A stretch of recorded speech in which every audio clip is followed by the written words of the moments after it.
Ladies and gentlemen, good morning. Western civilization, and the United States in particular, is at risk. I say this because this is exactly what happened to my country 45 years ago. Iran, you might say, was the testing grounds for what my late father called the unholy alliance of the red and the black, radical Marxism and radical Islamism. These two ideologies converged not to create, but to destroy. Indeed, to destroy the very notion of Iran. As the Ayatollah Khomeini himself, upon his return to Iran, said, "Patriots are of no use to us. We need Muslims. Islam is opposed to nationalism, because nationalism means we want a nation, nationhood, and not Islam." He quickly put his ideology into action. Our National Consultative Assembly became the Islamic Consultative Assembly. Our conventional National Army was shunned in favor of the Islamic Revolutionary Guard Corps. The lion and sun symbol, which adorned our national flag for centuries, was replaced with Allahu Akbar. This united front of Marxists and Islamists took hold of my homeland, but was never satisfied with just taking over Iran, as these two ideologies do not believe in the concept, much less the border of a nation. Indeed, the Islamic Republic in Iran does not view itself as defending or limited to the borders of the Millat, or the Iranian nation, but rather the Ummat, or the Islamic Brotherhood. This expansion has gone far beyond the Middle East. Every day, we see graphic, distressing images of the consequences this regime's expansion has brought all the way to Europe and the West. From looting universities that were once the envy of the world, to supporting terrorist cells taking hold in Europe, to attempting to annihilate Israel, to expanding its criminal footprint to Latin America. This is not an accident. This is the Islamic Republic's political strategy. I invite you to read yesterday's statement and grave warning from the Director of National Intelligence on this matter.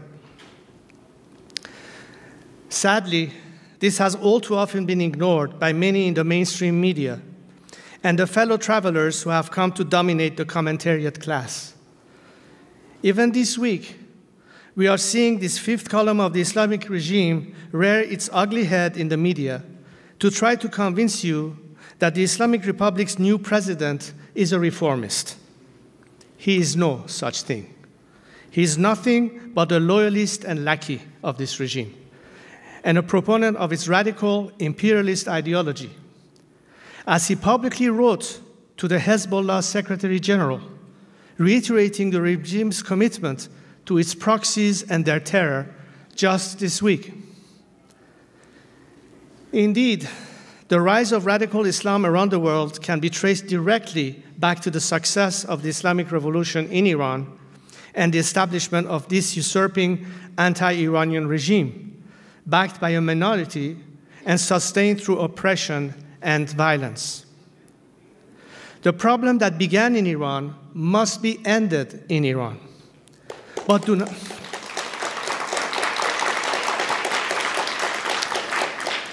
not mistake this as a war between Iran and the West, nor a call for one. It is neither. This is not a conflict between nation states, but the war of a radical internationalist ideology on all nations, nor from the Iranian nation to your own. Indeed, it was the great and historic nation of Iran that was the first victim of this unholy alliance and of the resulting Islamic Republic. For 45 years, Iran has been taken captive, and my compatriots have been held hostage. They have been held hostage not by American sanctions or Western policies, but by radical Islamism. But Western political elites have indeed been accomplices, not only in my compatriots being held hostage, but accomplices in the crimes against your own citizens and nations. The chief accomplice of the Ayatollahs in their violent march to their global caliphate has been American political naivete about the true nature of this regime and European guilt and fears of Islamophobia. You do not have to fight the war against this poisonous and murderous ideology on your own, but you must be aware that it is waging war against you.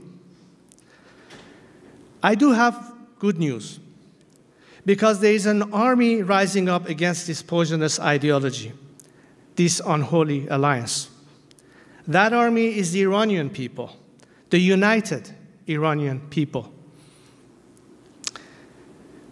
Today, I come to you with a message from that rising army, that nation under captivity, those citizens taken hostage.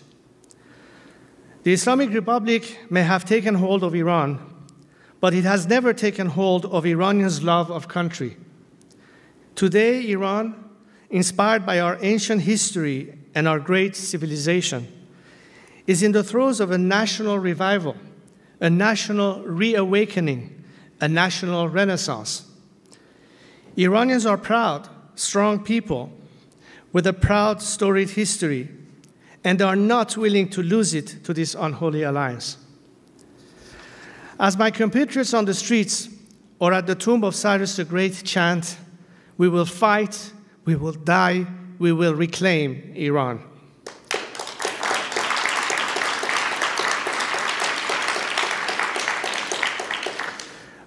But there are those who stand against them.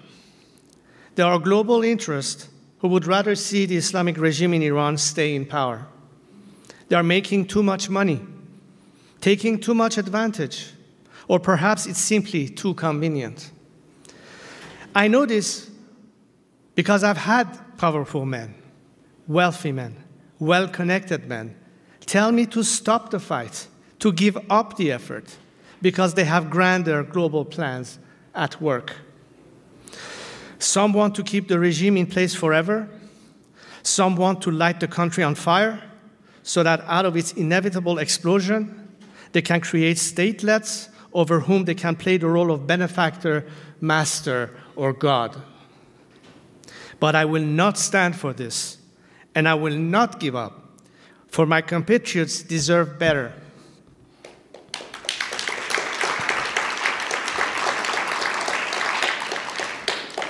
But do not be mistaken. This national reawakening is an Iranian project, not something to be cooked up in Washington, London, Berlin, or Paris. So why am I here with you today? I am here with a message from my compatriots, a message from the Iranian nation. My friends, the people of Iran would like to see you in the United States as a partner. Their message is that they seek not an entangling alliance, but an alliance of shared values and mutual interest, one which will serve Iran's true national interests and your own. Indeed, Iran is one of the few foreign policy questions where the United States can squarely align its interests with its values. While its dictator has attempted to brainwash Iran's youth with daily calls of death to America, my compatriots take to the streets and say, death to the Islamic Republic. And our enemy is right here. You lie when you say it's America.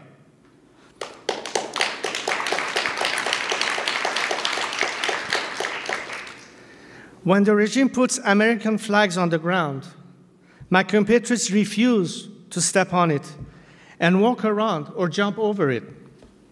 And this is not a new phenomenon. Iranians are the only people in the Middle East who poured onto the streets on September 11th, 2001 to mourn alongside you and to stand with you.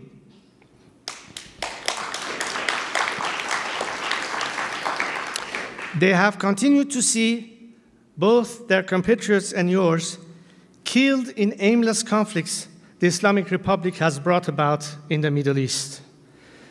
And they are offering you a solution to free yourselves of these conflicts, rebalance the region, and solve the issues of the Middle East with a Middle Eastern solution. Because while the Islamic Republic seeks to spread its radical caliphate across the region, my compatriots denounce this imperialism and respond with shots of neither Gaza nor Lebanon, my life is only for Iran.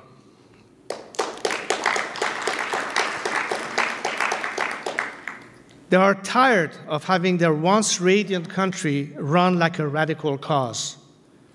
They want a government that cares for its own and does not spend blood or treasure meddling in foreign wars as it has in Syria, Iraq, Lebanon, and Yemen. They want to return Iran to being a nation state, as we have been for more than 2 millennia. How can all of this happen? My friends, we are not seeking your intervention. We are not seeking your charity. I am not here to ask for your permission to get rid of the Islamic Republic, nor am I here to ask you to do it for us. The true Iran, the ancient Iran, and the soon-to-be free Iran doesn't seek your patronage. It seeks your partnership. It doesn't seek your funding. It seeks your friendship, because our interests are aligned in the most unique of ways. So, as opposed to the growing threat of this unholy alliance of the red and the black, what, my friends, might a partnership with the Iranian nation look like? What will it look like when the sovereignty over our ancient nation is returned to its true sovereign, the Iranian people? Iran will once again be the anchor of peace and stability in the Middle East, so you can finally bring your boys and girls home from faraway lands, but with dignity.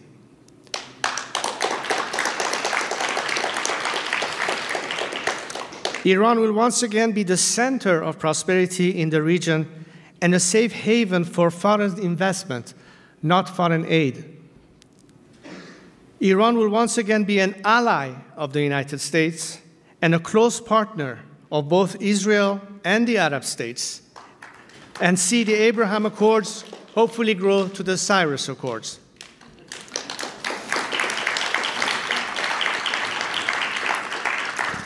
Iran will once again be the engine of progress, the defender of freedom and righteousness, not the spreader of terror and evil. You notice I say once again, because this is nothing new. This is a type of relations our two nations had before, particularly under the leadership of my father and President Nixon. Then, Iran sought peace and productive relations based on mutual interest with all nations. We were friends with America and its European allies, but we also maintained a balanced foreign policy by having stable, cordial relations with the USSR and China. We worked with both India and Pakistan. We had relations with both Israel and the Arab states of the Persian Gulf. Iran kept the peace in the Middle East, and we can help to do so again. But what is missing? What has prevented this until now has largely been an American policy on Iran, guided by intellectual naivete, based on the false premise that you can change the behavior of those who believe in such a radical ideology. But this is not a conflict between nation-states, but against a radical, destructive ideology that cannot be negotiated with. This ideology cannot be reasoned with. It cannot be changed. There is no better deal to be made. It must be defeated, which is exactly what my compatriots have been fighting for. Perhaps some of this makes you wary. I know. It should. Some conversations like this in decades past have led your political leadership down the wrong road. In Afghanistan, when 70% of the country's post-Taliban tribal parliament wanted to restore the constitutional monarchy of Zahir Shah, because his people saw him, even in his old age, as a symbol and source of national unity, the American administration denied this national claim and this sovereign right. By forcing an inauthentic Western construct on a society with its own traditions, norms, and means of governance, the result was corruption, chaos, and collapse of the state.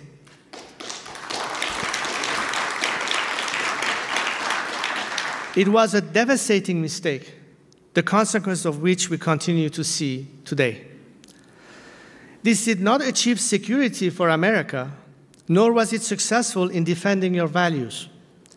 Today, terrorist attacks are once again launched from Kandahar, and women are once again enslaved in Kabul. Because although America's aims may have been well-intentioned, the failure to listen to Afghans led it down a road to hell, paved with those very same good intentions. Only a few years later, in Iraq, Washington's political elite's arrogance and ignorance subjugated Iraqi national interest and sovereignty to small-minded sectarian interests that not only failed to unite the country, but further divided it. Citizens of Iraq were forced to see themselves not as Iraqis first and foremost, but as members of their religious sect, their ethnic group, or their clan, before seeking themselves as co-equal citizens of their nations. And let us not forget that all of this was brought about with military force. Let me make myself clear. That mistake should not be repeated in Iran, and I will not stand for those radical few who might advocate it, Iranians or Americans.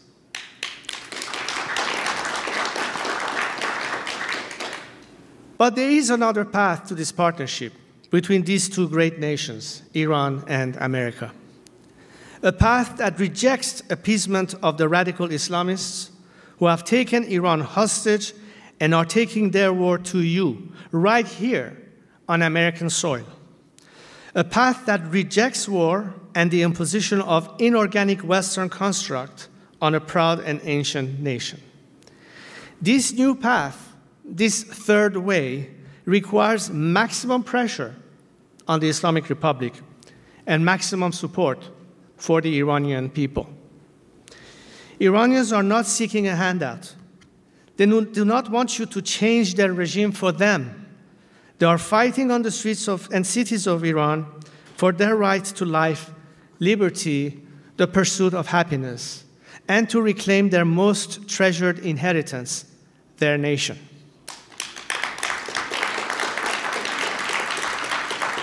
What they want is for you to stop emboldening their captors and killers by sending them billions of dollars. And as opposed to bring about peace through strength, bringing about chaos through weakness and appeasement.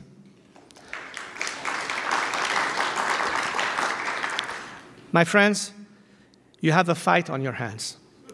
But your fight is not with the nation of Iran. Your fight is with the radical ideology of the Islamic Republic and its defenders right here in Washington.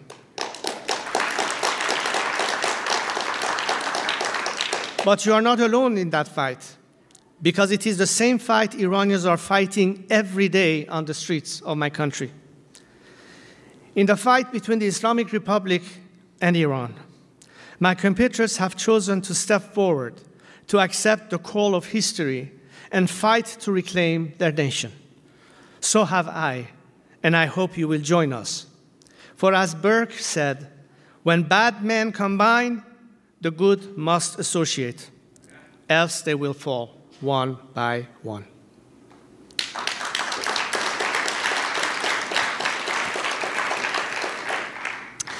Being with you just a few days after we celebrated America's Independence Day is quite fortuitous, because some 250 years ago, as he authored the Declaration of Independence, Thomas Jefferson did so inspired by the values of the Iranian king Cyrus. Iranians have never forgotten this connection. And today, as they fight not to create, but to liberate their nation, they are inspired by your struggle for freedom and love of country. Our two great nations share this special bond. Great civilizations, true nations, never remained subjugated. And we Iranians will reclaim our country. As this eventuality becomes a reality, be with us in this fight, not as our patrons, but as our partners, not as our founders, but as our friends. For our battle is won. Thank you.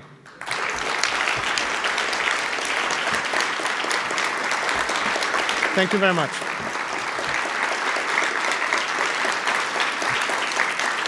Thank you so much. Thank you.